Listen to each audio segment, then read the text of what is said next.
Earnestly podcast, coming to you live on the road on I-95. Actually, I just left my youngest son's honor roll ceremony. He got his honor roll. My youngest son Logan got honor roll for this quarter.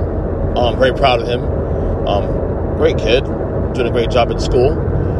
So normally I get these out a little earlier than this, but I wanted to do this last night actually, but then my wife was like, "Nope, you're not doing a podcast tonight. You spend time with me after the Sunday game." And look, she's the boss, right? She's the boss. Happy wife, happy life, right? So anyway, like these podcasts, like I said, we've been doing the last couple weeks. Typically take maybe 15 minutes tops. I try to get it in, get it out as possible. It's kind of my reaction to the weekend as we get to the new week. Of course, you'll listen to the podcast later in the week. We'll have Screen Rate Report tomorrow. We'll have the EJ Christian on Wednesday/Thursday, whenever we finish recording that. And other episodes throughout the week. Look out for that. My first take of the Burning Stepping here this week. Number one, I did not gamble this weekend. And thank God I did not gamble this weekend, because had I gambled this weekend, I would have been atrocious. In fact, a little behind the curtain here, we do the EJ Christian episodes on every week. Zach and I pick spreads. I had a horrible week. I think I got three. I think I have only three wins this weekend and tonight. He didn't do much better either, to be honest with you. I went 0 for 1 o'clock, by the way. 0 for 1 o'clock. That's never happened to me before. So thank God I didn't gamble. Had I gambled this weekend, I would have definitely it would have been good. Let's just say that. I say this knowing that I'll probably jump on it again next week, because that's what we do. Look, I'm just betting $5 parlays here, so it's not like I'm breaking the bank here. I'm betting my mortgage and all that stuff, but still, I like to at least win once in the blue moon. It's been a rough year. Especially when I have like 14 parlays, so I'm hitting 3 legs and then the 4th leg doesn't hit. It sucks, But if the NBA come back tomorrow, especially, I'll probably do a couple bets there. My prize picks. I don't like betting the NBA games anyway. I'd rather bet props on players. That's more fun. NBA is way too volatile, especially with the players missing games, last minute. But maybe with the new rules now, the new low management rules in place now, maybe I'll curve that a little bit. We'll see. Anyway, that's the first Burning 7 of this week. Number 2, New York Giants talk here. I know I've been on social media, I caught my Giants friends and my brother talk about, not to say him, but you're hearing chatter now about, 2 games in, Tyrod Taylor has looked fairly solid this year at quarterback, and just people saying that, maybe you should start Tyrod Taylor quarterback going forward. Stop that nonsense, dude. It's not going to happen. It won't happen.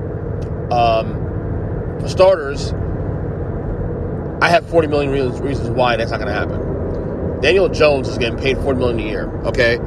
The Giants, whether fair or unfair, are going to run that guy and run that to the ground, okay? He's being paid as an elite quarterback, okay? Therefore, the New York Giants brass front office are going to run this to the ground, okay?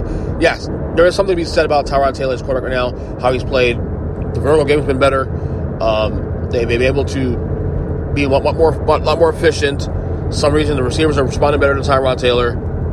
But please, ain't happening. I'm not saying I want it to happen. I'm just saying that's not going to happen, because, again, Daniel Jones is getting paid buku money right now. They're going to run that to the ground.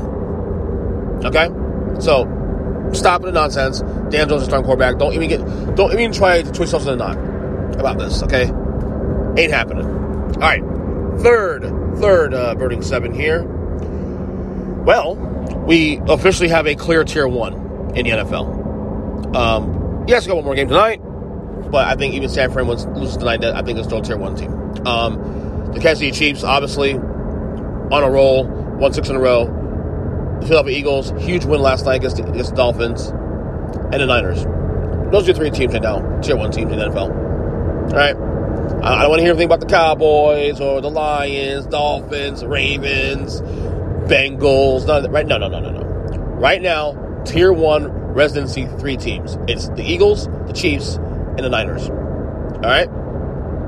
Number 4. Burn take number 4. Burn 7 number 4. Speaking of the Dolphins and Lions, they had a chance to enter that Tier 1 conversation, and they both failed. Okay, Lions first. Look, they're winning NFC North. They're going to win NFC North. They're going to run away with it. They're probably going to win like 12, 13 games because the schedule moving forward is a cakewalk. Okay? But when you lose where you lost to Baltimore yesterday, it does, provide, it does ask you to provide questions now. Yeah, you're a great team. You're a good team. Can you compete with the top teams in the Tier 1 teams? Can you compete with San Fran? Can you compete with Philadelphia? Can you compete with the Kansas City Chiefs? Now, you did beat the Chiefs week 1, but as I told you, context matters. Chiefs without Kelsey, Chiefs without Chris Jones. Chiefs also gave the game to Detroit. I said that, and I still stand by that. Watch the game again, trust me. Detroit's a good team, and well-deserved the flowers, but they're not a Tier 1 team. And yesterday, against Baltimore, not that they lost, it's the way they lost. They got embarrassed. All right? The Dolphins, second time this year. And look, let's stop with this whole thing. They're overrated. They're not overrated, okay? Okay, but they're clearly not there yet. Now, look, that game last night, a lot closer than the score indicated, okay? The officials, definitely heavy-handed on the Eagles. Definitely give you that. However, the Dolphins were actually pretty sloppy yesterday, too, also, okay? A lot of those penalties were actual real penalties, okay? Had I cleaned up the mess early in that game could have been for the taking. That's now 2 tests now for the Dolphins this year where they play a really solid to elite team and they failed. Now, Buffalo obviously being the team that they lost to early in the year, obviously they have their own issues. We'll get to in a second. But they failed. Okay? They're not on level with the Eagles just yet. Now that doesn't mean that couldn't happen. They play the Chiefs in 2 weeks in Germany. So, again, the Dolphins are still on a holding pattern right now. I would say they're a Tier 2 team that's still trying to prove to be a Tier 1 team, but you got to beat these good teams ahead of you first to get a conversation. You don't get to cut the line just because you got a flashy offense, okay? And look, I rooted for the Dolphins last night, obviously, okay? But you don't get to cut the line because you've been flashy this year. You got to get the job done first, okay? And, again, you failed. All right? It's that simple. All right? Take number 5? 4. No, 5. Sorry, 5. Sorry, this is the problem when you do this when you're driving. We mentioned the Buffalo Bills. I don't trust them.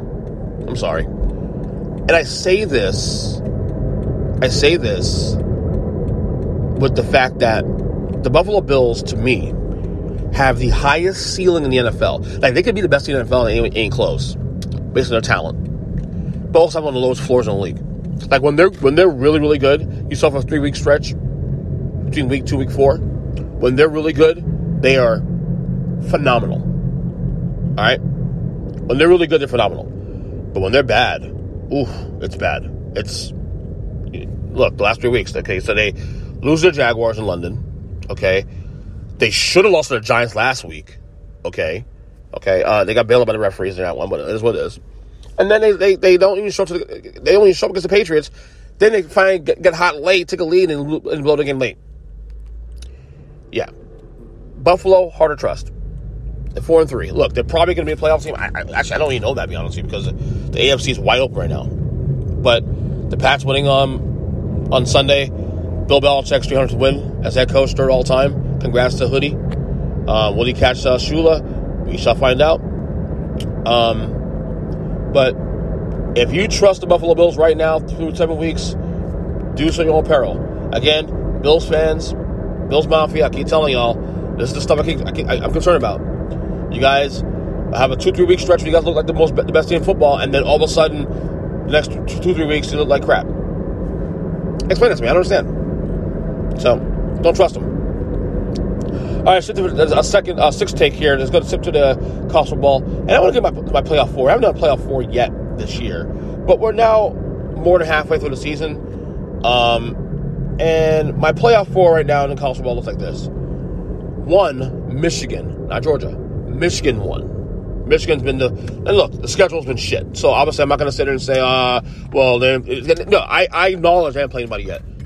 But that being said, the teams they have played, they've dominated. They've done their job. They've beaten the teams the way they're supposed to. So 1, Michigan. 2, Georgia. Okay, Georgia was looking better the last couple weeks after a couple weird couple games there that were a bit concerning. 3, Ohio State. Hate to say it, but they've had arguably the best wins of the year right now through of these top teams. They beat Notre Dame. They just beat Penn State this week. So they've had the best wins so far this year. As much as I don't like Ohio State, as much as I think they're a little fraudulent, they have the best wins of the year so far. Number 4, my Florida State Seminoles at 4. A nice game against Duke. They struggled early, closed out late. So that's good there. And I got 5, Washington, and 6, Oklahoma to close out the top 6 there. But again, we got a long way to go. We got a lot of football to be played. Still got the rest of this month. We got November. This is when the stretch run gets really gets interesting in college football. Cannot wait for this next stretch run. This has been a really fun season. Really has been. Number 7, last take of the game of the day of the show. NBA talk as we went out one day away from the start of the season. We got some really bad news in Memphis. Center Steven Adams, season-ending injury. He's out for the year. And I tweeted this yesterday that this injury actually low-key could impact the Western Conference. I've been saying with Memphis that, and there's a large sample of this now, they've been able to get through not having John Morant for stretches. John Morant's going to miss the first 25 games of the year due to the suspension. The Grizzlies have been able to win games on John Morant the last couple of years. Steve Adams has been a large part of that. But now him missing for the year, this leaves a big hole in the middle. One can argue that they lost to the Lakers in 6 games last year in the playoffs because of Adams' absence. He missed the series. This can low-key affect the Western Conference for them because I had Memphis still as a top 16 even with John not being there. Now you have no job for a quarter of the year or a third of the year. You have no Steve Adams the rest of the year. This can impact things in the Western Conference. In fact, I can see this team being a play-in team now because I guess with the Western Conference and these teams with potentially also if the Clippers stay healthy, the Pelicans stay healthy, and all that. So there's a lot of it's a game of inches. It's a game of inches at this point. So we'll see how they navigate that. I tweeted out today also that one suggestion I had for the Grizzlies that depending on if this becomes an issue they can't solve, maybe you go after Robert Williams to Portland, trade for him, and bring him to the fold. Maybe bring him in. But yeah, that is a problem right now for the Grizzlies. They need someone in the middle in the interior. You're playing teams like Denver with Jokic. You're playing teams like AD with the Lakers. You're playing a lot of teams with that kind of interior presence. Jaren Jackson Jr., as good as he is, he's kind of thin there. So we shall see what the Grizzlies do moving forward. But this is a injury that I think could actually have a large impact on how the West looks this year. Because of where Memphis can be or should be without Ja. So that's just my take there. So again, that's my burning stand for today on this podcast. Again, we'll have more shows this week. Look out for that. I'm on Twitter or X at EJ Christian 7. Check out the YouTube page, especially too, guys. We are closing on 200 subscribers. I think we're like 6 away. Thank you, guys. Slowly building. But on YouTube at youtube.com/at Earnest Christian. Check out all the clips of the shows there. Other stuff there. I have other projects I'll be announcing in the coming weeks and months. But until then, we'll talk soon. Enjoy the rest of your Monday. And let's get to this week, man. Later.